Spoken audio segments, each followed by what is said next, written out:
Hi, my name is Mark Taylor, and for this assignment I am going to be doing crime and punishment during the Tudor period. During the time of the Tudors, the perception and reactions to crime were very different to that of today, and this is for a number of reasons. Firstly, there were no police during Tudor times, meaning it was a peasant's job to inform other peasants of potential wrongdoings. In conjunction with this was also that rules of evidence were unknown. Defense witnesses were rarely ever called upon. The idea was that the prosecution's case should be unanswerable. Courts themselves were much different to those of today. The roles of judges, juries, and lawyers were similar, yet still differed, as they were still in the developing stages. However, probably the biggest difference between crime and punishment of today and that of the Tudor period were the punishments. Not only were the laws harsh, but breaking them was severely punished. The belief at the time was that if a criminal's punishment was severe and painful enough, the act would not be repeated, and others would be deterred from committing these crimes as well. Punishments ranged from being shackled and humiliated in a market, to being boiled alive, or even being hung, drawn, and quartered.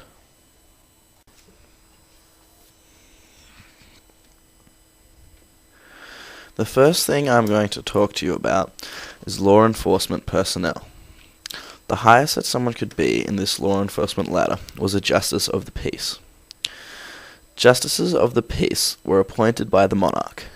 They were responsible for the building of infrastructure, which included jails, the control and licensing of public houses and players, the regulation of labour, and also the administration of the poor law.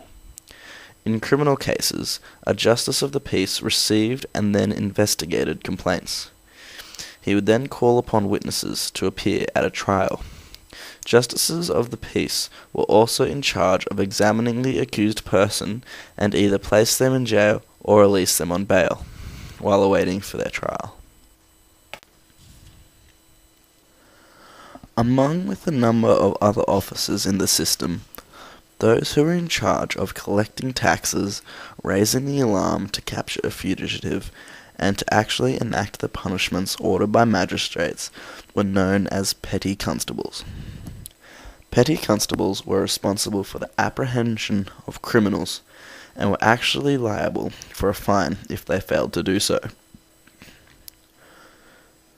Although not officials in the law enforcement system, commoners played a very important role in the application of justice. Commoners would report their neighbours or those whom they thought were breaking the law. By 1859, commoners were actually regulated by an act of the Crown, as due to the potential rewards, people were being reported on an absurdly large amount.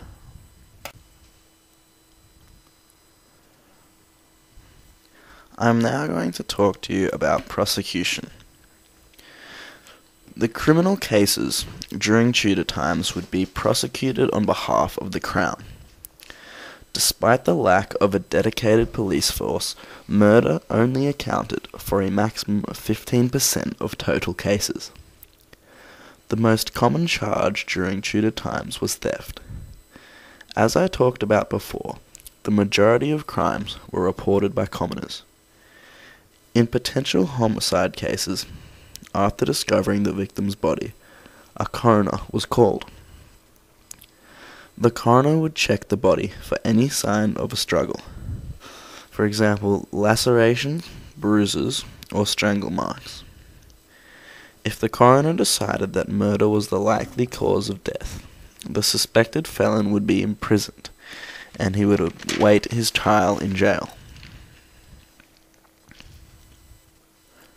For most of the Tudor England, trial came in the form of assizes. These were where judges from the central courts travel around the country to all the towns and villages to try the suspected felons. The central law courts that the judges came from had three parties. These included the Court of the King's and Queen's Bench, which was a common law court which handled criminal cases and served as a court of review.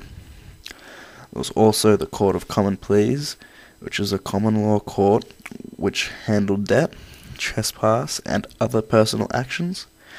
And there was also the Court of the Exchequer, which was actually the Royal Accounting Department, which had a small common law jurisdiction.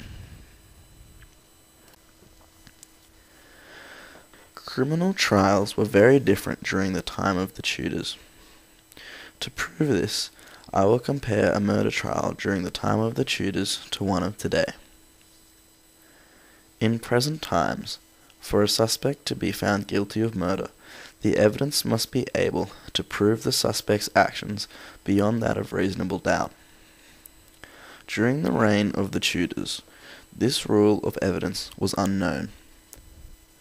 The whole trial itself rarely took longer than 10 minutes.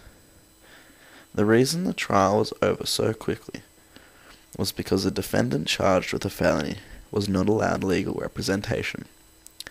As far as forensics was concerned, autopsies were considered barbaric and brutal at the time, and it was illegal for coroners to perform them. Usually, no defense witnesses were called upon. Even if they were, technically they were speaking against the crown, and they were frowned upon. The accused suspects were allowed to cross-examine any prosecution witnesses. The end verdict was then decided by a jury of 12 men. I will now give you an example of an actual trial during the period of Tudors. This case is from the Writer's Guide to Everyday Life in Renaissance England, in the Crime and Punishment section. It talks about the case of Philip Wetherick, who was declared by common knowledge to have murdered Ambrose Leeds, who disappeared in 1537, after the constables and the bailiff believed that Wetherick had murdered him. Apparently, hoping to awe him into confessing, they brought him before the Earl of Essex, as well as the local Justice of Peace, John Spring. Wetherick's wife Marjorie asked for assistance from her uncle, the Abbot of St. Osyth, but when Wetherick's 11-year-old son, Martin, testified that his father had killed Leeds and burned the body and produced bones and ashes as proof, Wetherick was tried at the assizes in Bury Street, Edmonds, in March 1538, and he was found guilty and later hanged. The following month, Latesy turned up in a nearby village, alive and well. The bones had been those of a pig. This shows the difference between the trials of now and today, as the evidence for Wetherick's trial had been absolutely minimum, and he was still sentenced to death. Despite the laws and trials during the Tudor period, the largest difference in the law system between that of today and that of then were the punishments. Not only were the laws harsh, but breaking them was severely punished. The belief of the time was that if a criminal's punishment was severe and painful enough, the act would not be repeated, and others would also be deterred from committing these crimes as well. Punishments ranged from being locked in stocks in a public marketplace to being boiled alive. Stealing was the most common crime during the Tudor period. Due to this, there were a whole number of punishments depending on the severity of the theft. Stealing a loaf of bread, for example, could get you strapped to a post, stripped down to the waist, and whipped. A person could also be branded with hot iron on the arm or cheek with a T for thief. And for multiple stealing offences, a thief could even have his hands cut off. A crowd favourite of the time was hanging. Hundreds would gather to watch a felon convicted of treason, riot, or murder be hung from the gallows. Typically, poorer people were hung. Rich people who committed crimes were sentenced to a beheading. This was considered less degrading and was potentially over faster. The heads were then sometimes placed on spikes along London Bridge or other public places as a warning to the masses. Women convicted of witchcraft were often burned at a stake. Many women died from just being tested for witchcraft. Examples of these tests include being bound and thrown into a body of water. If the woman floated, they were a witch. If they didn't, then they drowned. Either way, they died. Another particularly brutal punishment was that for attempted murder. For this, you could be boiled alive in a large pot of water. During the reign of Henry VIII, some 70,000 people suffered the death penalty. During the time of the Tudors, crime and punishment was very different to that of today. Prisons were used merely to keep those awaiting trial locked away. Very little evidence was actually needed to convict someone of heinous crimes. Capital punishment was a very popular day out for the masses, and no full-time law enforcement was in place, leaving much of the justice system up to the commoners themselves. Overall, crime and punishment during the time of the Tudors was very, very different. Thank you for listening to my report.